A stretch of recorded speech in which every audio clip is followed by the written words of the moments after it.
Team Immersive. We're from an innovation consultancy in Pittsburgh, and we think that reading is an experience that can and should transcend just processing words on a page.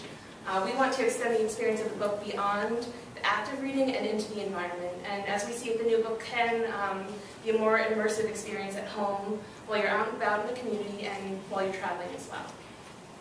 So we'd like you to imagine you're reading Alice in Wonderland, and once you've taken a reading break at home, your e-reader might invite you back to the story by challenging you to a game of chess or cards, or maybe even pointing you to Pandora to listen to various Alice in Wonderland soundtracks or other music inspired to or related to the story and its many memorable characters.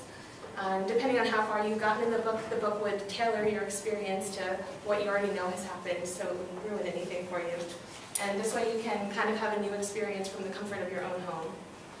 We also think the book can be a more socially immersive experience by pointing out the people, places, and activities around you that are related to the story and where you are in it.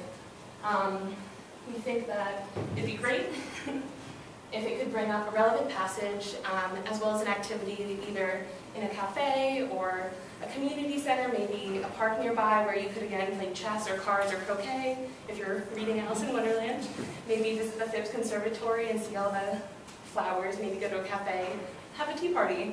And these interactions could not only strengthen your relationship to the book itself and like maybe your friends who are reading it, but also kind of create new acquaintances and a new social reading community that isn't tied to personal acquaintance, so that you don't have to rely on your friends reading the same books as you do to kind of have that experience outside of the book. And it would also be a great opportunity for families with children to kind of experience a book as a group and as a whole. Even while you're traveling abroad, we imagine that you could return to a book that you've read previously. It could remind you of places to go, whether it's a museum, a beautiful garden, an author's house, or there's a place in the story that people think inspired an author, or maybe where the author famously wrote passages. Like if you went to Edinburgh, I know there's a cafe that J.K. Rowling wrote a lot of Harry Potter in.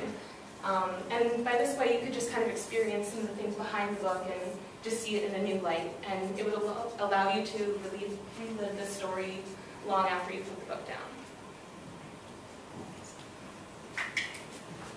So after we came up with the immersive experience, we started looking at how it can be used as a learning tool.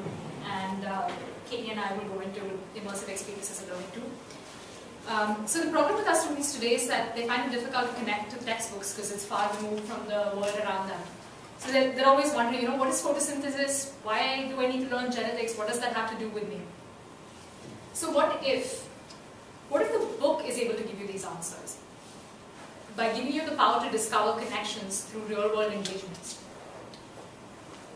When a student is learning about the basics of genetics, for example, what if the book can use this information to point out real-world mutations or other important bits of information in the real world to the student?